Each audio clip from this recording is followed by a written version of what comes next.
But our lead this hour from the swampland of Jersey, it is a done deal. A rumor from yesterday has now become reality. If you somehow missed the news, the Detroit Lions have lost their defensive coordinator, Aaron Glenn. He picks up the booby prize of the NFL coaching carousel. He was officially hired as the 19th non-interim head coach. Of course, the Jets have had many interim head coaches, but Aaron Glenn gets a 5-year contract, and that ties him to the Jets. At least they'll be cutting him checks, assuming there's no out in the contract, through 2029. Chances that Aaron Glenn is coaching the Jets in 2028 and 2029, slim and none. But hey, why not? The thought is nice. So did you hear what he said? Maybe not. There was a prepared statement where Aaron Glenn waxed poetic in his prepared comments, talking about his playing days. Much of what we thought he would say, the hemoglobin, it's in the bloodlines there. That's why you want to coach the Jets.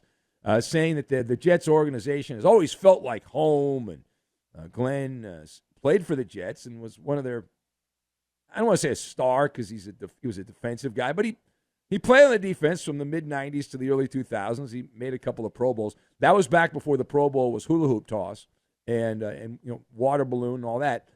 So we'll see if you can go home again. It doesn't always work so well. He's being celebrated, Aaron Glenn, as a Bill Parcells disciple. Okay? Bill Parcells, I think you can catch him at the local horse track there. Playing the ponies. And among the fan base, so let's talk about that part of it, right? Because Glenn, you can sell, hey, he played for the Jets. I think he's one of only 2 players to have played for the Jets that ended up coaching the team. But as we discuss, what is the temperature in the room, if you will, the temperature in the room among the fan base on how Jet fans are feeling about hiring Aaron Glenn? So I've got Crypto, Tupperware, and Murder Hornet. And we will combine all of these things together, and we are going to make a nice tropical vacation, which is what Aaron Glenn can plan every year during the playoffs because the Jets just don't make the playoffs. So my first thought here is you take Aaron Glenn as coach of the Jets, you give that a shoulder shrug is what you do, right? You give it a bit of a shoulder shrug there. That's the proper reaction. You assume nothing and question everything. Now, I'm not a Jets fan, as you know, but I know a bunch of Jets fans, and at this point, the real Jet fan has a feeling of numbness when it comes to coaching changes. Every couple of seasons, it's like spring cleaning. Every couple of seasons, the Jets get rid of a coach, and they hire some hotshot coordinator who has all the answers, and everyone says is the next great coach in the NFL. They've got it all figured out. They're the smartest person on the block, and they come in there and they talk the talk, and then they have to walk. And it's like Willy Wonka and the Chocolate Factory as they stumble over and fall down on the cobblestone. Unlike Willy Wonka, they don't stand back up, and they have the cane and all that. But coaching the Jets, and Aaron Glenn, we'll see what he has to say in the coming days here, but Aaron Glenn and all Jets coaches have the same thing in common.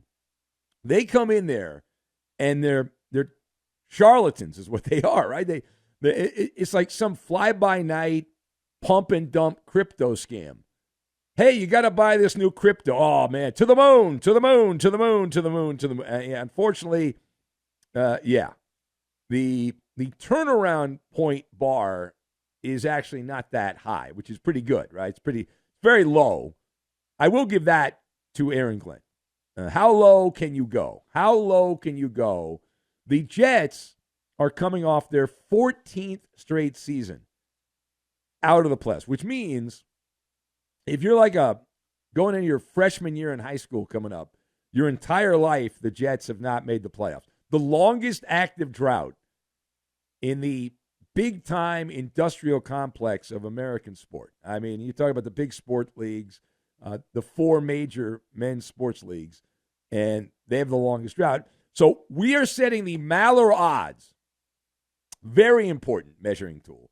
The Maller odds that Aaron Glenn makes the playoffs with the Jets, I'm going to set the odds at plus 500. That implies about a 15% chance, roughly. So a 150 hitter in baseball. The NFL will be expanding the playoffs in the next few years. They're going to keep adding teams because TV wants more playoff games. So if you follow the Maller math, there is this sweet spot where if you keep adding teams, eventually the Jets will get in. They'll get in because they'll win. The bar will be 7-10, and that gets you in the playoffs. And so at some point they'll go 7-10, but we'll believe it when we see it. Now, furthermore, some wild chatter coming out of the tri-state area over the last few hours or so.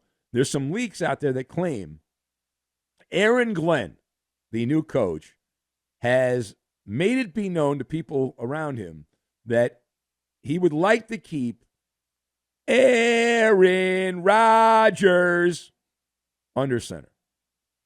Now, it has seemed all but guaranteed that Rodgers will not play for the Jets in 2025. So let's discuss, is Aaron Glenn really considering a return of Aaron Rodgers as the Jets QB1? So you can't see me unless you're watching the video. I'm shaking my head no. No. I'm wagging my finger no as well. I'm doing that. But it's like going into a new apartment and there's some stuff left behind. You open the refrigerator. You're a little hungry. You see some Tupperware in the back there. And you notice it's got some ravioli that looks like it's been in there for several months. The ravioli is just sitting around there. And it kind of looks a little weird. The color's not right. It's got a little freezer burn on it because it was in the freezer and then put in the fridge. And do you eat it or throw it away and get some fresh ravioli? Aaron Glenn, to take back Aaron Rodgers, it's the Aaron and Aaron law firm. You wouldn't do that. You want a blank slate. You want to bring your guy. You want fresh ravioli, homemade ravioli. You do not want to bring in leftover freezer-burned food that was already sitting around. So good luck. Like every other Jets coach, you go into this, and it's like the fairy tale. You start kissing frogs, trying to find a prince. All right, last word. So as we move to the playoffs, by the way, as Buffalo gets ready for the game of the decade, like every other game, the AFC Championship game at Arrowhead in Kansas City, just down the street from the Ben Maller Chicken Fingers, the landing there in Liberty, Missouri. One of the storylines has been about the vanishing act of the big pickup for the Buffalo football team. Well, they are a win away from going back to the Super Bowl to lose again. Wide receiver Amari Cooper has been nowhere to be seen. He has vanished off the face of the playoff map. And he was asked about that. Now, Amari Cooper says he has no complaints. That's a quote. No complaints about a very diminished role in the Bills' offense. Do you believe him? So on this one, yeah, I'm giving it a bit of side-eye here. He's playing the good soldier. He's following orders and all that.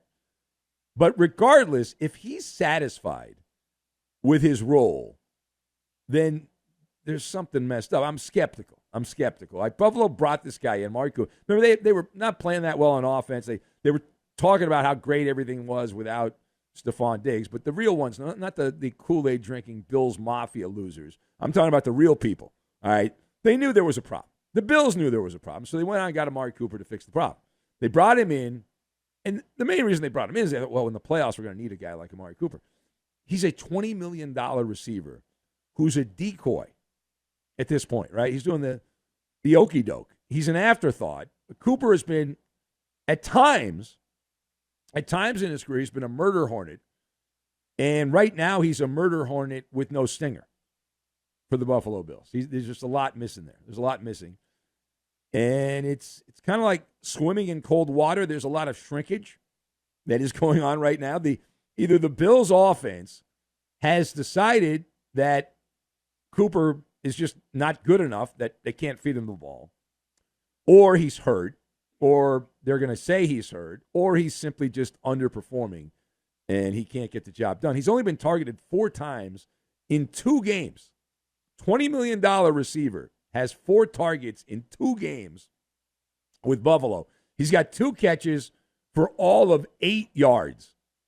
That's it. Now, Cooper is supposed to be a wide receiver 1, right? Wide receiver 1. And he's playing like he won a raffle.